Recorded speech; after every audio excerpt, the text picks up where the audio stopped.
شروع اللہ کا نام لے کر جو بڑا مہربان نہایت رحم والا ہے۔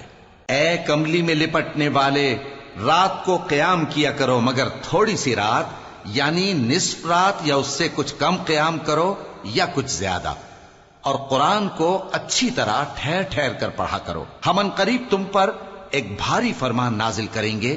کچھ شک نہیں کہ رات کا اٹھنا نفس کو سخت پامال کرتا ہے، اور اس وقت ذکر بھی خوب درست ہوتا ہے۔ دن کے وقت تو تمہیں اور بہت سے شغل ہوتے ہیں، تو اپنے پروردگار کے نام کا ذکر کرو اور ہر طرف سے بے تعلق ہو کر اسی کی طرف متوجہ ہو جاؤ۔ وہی مشرق اور مغرب کا مالک ہے، اس کے سوا کوئی معبود نہیں، تو اسی کو اپنا کارساز بناؤ۔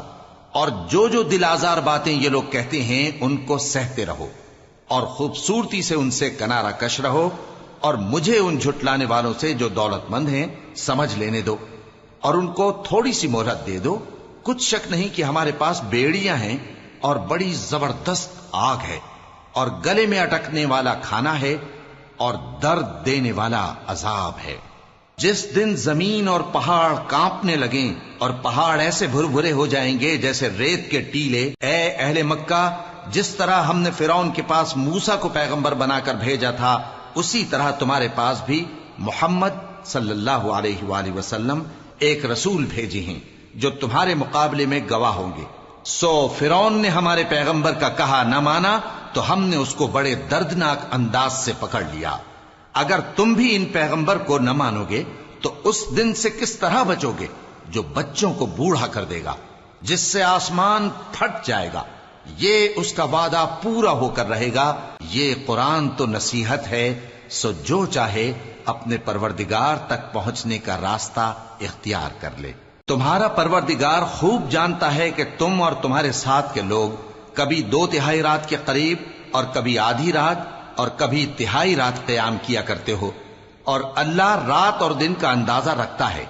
اس نے معلوم کیا کہ تم اس کو نبھا نہ سکو گے، تو اس نے تم پر مہربانی کی، پس جتنا آسانی سے ہو سکے اتنا قرآن پڑھ لیا کرو۔